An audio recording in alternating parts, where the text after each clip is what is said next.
अध्याय 4 प्रार्थना के महान योद्धा। बाइबल में प्रार्थना के महान योद्धाओं का वर्णन मिलता है।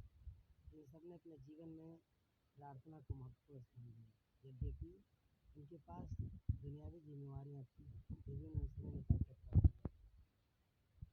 पुराना नियम में से प्रार्थना की योद्धा। पुराने नियम में प्रार्थना के अनेक योद्धा हैं, जिनमें से कुछ प्रमुख प्रार्थना योद्धाओं का अध्ययन हम करेंगे। इब्राहिम परमेश्वर से प्रार्थना करने वाला भव्य व्यक्ति था।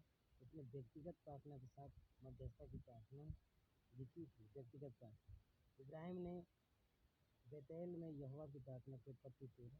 इब्राहिम ने परमेश्वर से वार्तालाप किया। उत्पत्ति 15। इन बातों के पश्चात यहोवा का यह वचन दर्शन में अब्राहम के पास पहुंचा। अब्राहम मत डर, मैं तेरे ढाल हूँ, तेरा प्रतिफल अति महान होगा। अब्राहम ने कहा, हे प्रभु यहोवा, तू मुझे क्या देगा? मैं तो निर्बल हूँ और मेरे घर का उत्तराधिकारी इसका एलीआजर होगा। इसलिए कि तूने मुझे कोई संतान नहीं दी, मेरे घर में उत्पन्न एक जन मेरा उत्तराधिकारी। तब देखो, यहोवा का वचन उसके पास पहुंचा, यह मनुष्य तेरा उत्तराधिकारी नहीं होगा, परंतु जो तुझसे उत्पन्न होगा वही तेरा उत्तराधिकारी होगा। और बाहर ले जाकर उसने उसे कहा, अब आकाश की ओर देख और यदि गिन सके तो तारों को गिन। उसने कहा, तेरा वंश भी ऐसा ही होगा। तो उसने यहोवा पर विश्वास किया और यहोवा ने उसके लिए धार्मिकता की। उसने उससे कहा, मैं यहोवा हूँ जो तुझे कसदियों के पूर्व देश से निकाल लाया हूँ, कि तुझे इस देश का अधिकार है। उसने कहा, हे प्रभु यहोवा, मैं कैसे जाऊँ? इस भूमि पर मेरा अधिकार हो जाएगा। तब उसने कहा, मेरे लिए 3 वर्ष की कलोर, 3 वर्ष की बकरी तथा 3 वर्ष का मेढ़ा, एक पिंजूक और कबूतर का एक बच्चा ले आया। तब वह उन सबको उसके पास लाया और उनको 2-2 टुकड़े में काट कर आमने सामने रखा, परंतु उसने चिड़िया को नहीं काटा। तब मांसाहारी पक्षी मांस के टुकड़ों पर झपटे तो अब्राम ने उन्हें उड़ा दिया। जब सूर्यास्त होने लगा तो अब्राम को गहरी नींद ने आ घेरा और देखो, अत्यंत भय और गहन अंधकार उस पर छा गया। तब परमेश्वर ने अब्राम से कहा, निश्चय पूर्वक जान ले कि तेरे वंशज एक ऐसे देश में परदेशी होकर रहेंगे जो उनका नहीं, जहाँ उन्हें 400 वर्ष तक दासत्व में रहना और दुख सहना होगा। परंतु मैं उस देश को दंड भी दूंगा जिसके दासत्व में वे रहेंगे। उसके पश्चात वे बहुत सा धन लेकर निकल आएंगे, परंतु तू तो शांतिपूर्वक अपने पूर्वजों के पास जाएगा। तू पूर्ण वृद्धावस्था में मिट्टी में दी जाएगी। तब चौथी पीढ़ी में वे फिर यहाँ लौट आएंगे, क्योंकि एमोरियों का अधर्म अब तक पूरा नहीं हुआ। और ऐसा हुआ, जब सूर्यास्त हो गया तब घोर अंधकार छा गया। तो देखो, धुआं देती हुई एक अंगीठी और जलती हुई एक मशाल दिखाई दी, जो उन मांस के टुकड़ों के बीच में से होकर निकल गई। उसी दिन यहोवा ने अब्राम से यह कहकर वाचा बांधी, मिस्र की नदी से लेकर महानदी अर्थात फरात नाम नदी तक की जितनी भूमि अर्थात केनियों, कनिजियों, कदमोनियों, हित्तियों, परिज्जियों, रपाइयों और एमोरियों, कनानियों, गिरनासियों तथा यबूसियों के देश की समस्त भूमि मैंने तेरे वंशजों को दे दी है। ख मध्यस्थता की प्रार्थना। सदोम और अमोरा के पाप के कारण परमेश्वर ने उन्हें नष्ट करने का निर्णय लिया। इब्राहिम परमेश्वर यहोवा के सम्मुख खड़ा था। तब उसने धर्मी जन को बचाने के परमेश्वर यहोवा से प्रार्थना किया। इब्राहिम ने समीप आकर कहा, क्या तू सचमुच दुष्टों के साथ धर्मियों को विनाश करेगा? कदाचित नगर में 50 धर्मी हों, क्या फिर भी तू उन्हें नाश करेगा? क्या उन 50 धर्मियों को उसमें हैं बचाने के लिए उस स्थान को सुरक्षित न छोड़ेगा? यह बात तुझसे दूर रहे कि दुष्टों के साथ धर्मियों का नाश करके धर्मियों और दुष्टों को एक समान करे। ऐसा करना तुझसे दूर रहे। क्या समस्त पृथ्वी का न्याय उचित न्याय न हो करे? तब यहोवा ने कहा, यदि मुझे सदोम नगर में 50 धर्मी ही मिल जाएं तो मैं उनके कारण सारे स्थान को छोड़ दूंगा। इब्राहिम उत्तर देते हुए क्या, देख, यद्यपि मैं भूल और राख सदृश हूँ, फिर भी मैं प्रभु से बात करने का साहस कर रहा हूँ। यदि उन 50 धर्मियों से 5 कम हो जाए तो क्या तो उन 5 के कारण सारे नगर का नाश करेगा? उसने कहा, यदि वहाँ 45 भी मिल जाएं तो नाश न कर। उसने फिर उससे कहा, यदि वहाँ 40 ही मिले? तो उसने कहा, मैं 40 के कारण भी नष्ट नहीं करूँगा। तब उसने कहा, हे प्रभु, तू क्रोधित न हो तो मैं आगे कहूँ, यदि वहाँ 30 मिले? तो उसने कहा, यदि वहाँ 30 भी पाऊँ तो ऐसा नहीं करूँगा। उसने कहा, देख, मैंने अपने प्रभु से बात करने का साहस किया है, यदि वहाँ 20 मिले? तो उसने कहा, मैं उनके कारण उसको नष्ट नहीं करूँगा। तब उसने कहा, हे प्रभु, यदि तू क्रोध न करे तो मैं अंतिम बार कहूँ, कदाचित तुम्हारे 10 ही मिले तो। उसने कहा, मैं उन 10 के कारण उसने नष्ट। इब्राहिम से बात पूरी करके यहोवा वहाँ से चला गया और इब्राहिम अपने स्थान लौट गया। उत्पत्ति 18 अध्याय 22 से 33। मूसा दूसरा। मूसा का जीवन प्रार्थना का जीवन था। उसकी प्रार्थनाएं अधिकतर व्यक्तिगत न होकर मध्यस्थता की होती थी। उसने परमेश्वर की प्रजा इसराइलियों के लिए प्रार्थनाएं की। इसराइलियों ने यात्रा करते हुए रफीदीप में डेरे खड़े किए। वहाँ उन्हें पीने के लिए पानी न मिले, इसलिए इसराइली मूसा से झगड़ा करके कहने लगे, हमें पीने के लिए पानी दे। और मूसा ने उनसे कहा, तुम मुझसे क्यों झगड़ते हो? तुम यहोवा की परीक्षा क्यों करते हो?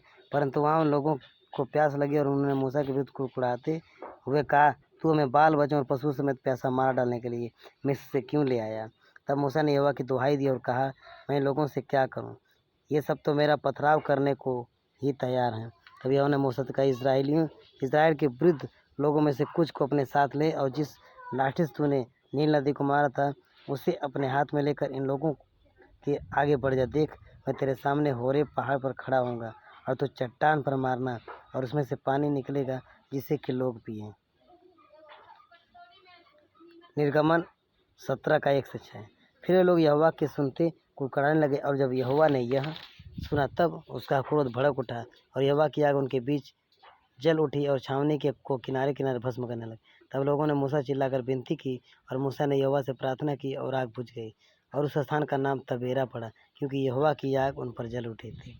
और जो मिली जुली भीड़ उनके साथ थी उसमें लालसा भड़क उठी और इजरायली फिर रोने लगे और कहने लगे कि हमें मांस खाने को कौन देगा?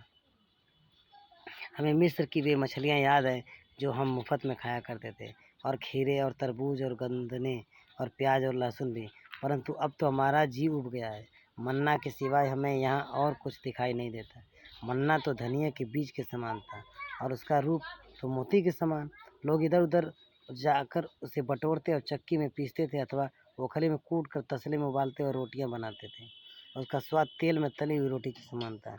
जब रात में छावनी की में ओस गिरती थी तब मन्ना भी उसके साथ गिरता था। तब मूसा ने हर एक परिवार के लोगों को अपने अपने डेरे के द्वार पर रोते हुए सुना और यहोवा का क्रोध अत्यंत भड़क उठा और मूसा को भी बुरा लगा।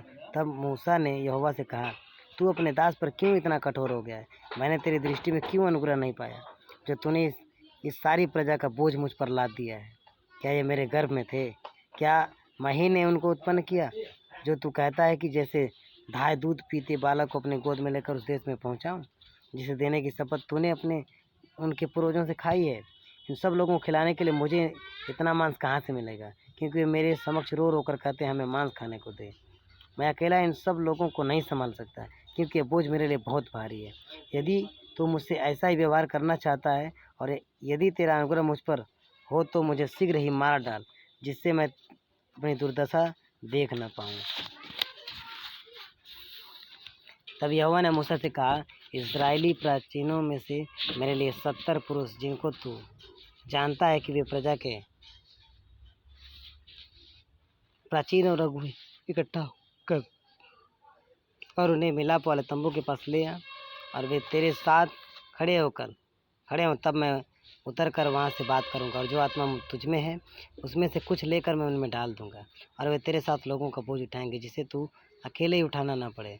और इन लोगों से कह, अपने आप को कल के लिए पवित्र करो और तुम्हें खाने को मांस मिले, क्योंकि तुम यह कहकर यहोवा के सुनते हुए रोगे कि हमें मांस खाने को कौन देगा, क्योंकि हम तो मिस्र ही में भले थे। इसलिए यहोवा तुमको मांस देकर तुम खाओगे। तुम 1 या 2 दिन या 5 या 10 या 20 दिन नहीं, वरन महीने भर खाते रहोगे, जब तक वह तुम्हारे नथनों से निकलने ना लगे और तुम उसे घृणा न करने लगो, क्योंकि तुमने यहोवा के तिरस्कार किया जो तुम्हारे मध्य में है। और उसके सुनते हुए रो रो कर यह कहा कि हमने क्यों मिस्र देश को छोड़ दिया। पर मूसा ने कहा, जिन लोगों के मध्य में मैं रहता हूँ उनमें 6 लाख तो प्यादे ही हैं, और फिर भी तूने कहा कि मैं उन्हें इतना मांस दूंगा? वे महीने भर खाते रहेंगे। क्या उनके लिए भेड़ बकरियां और गाय बैलों के झुंड काटे जाएं कि उनके लिए पर्याप्त हो, अथवा समुद्र की सारी मछलियां उनके लिए इकट्ठी की जाएं या उनके लिए पर्याप्त हो? तब यहोवा ने मूसा से कहा, क्या यहोवा का हाथ छोटा हो गया है? अब तू देखेगा जो मैंने तुझसे कहा वह पूरा होता है या नहीं। तब मूसा ने बाहर जाकर सब लोगों को यहोवा की बातें सुना दी और उसने प्रजा के प्राचीनों में से 70 पुरुषों को इकट्ठा किया और उन्हें तंबू के चारों खड़ा कर दिया। तब यहोवा बादल में से होकर उतरा और उससे बोला, और उस आत्मा में जो मूसा पर था कुछ लेकर उन 70 प्राचीनों पर डाल दिया। और ऐसा हुआ कि जब आत्मा उनमें समाया तब वे नबूवत करने लगे, और बाद में उन्होंने फिर कभी नबूवत नहीं की।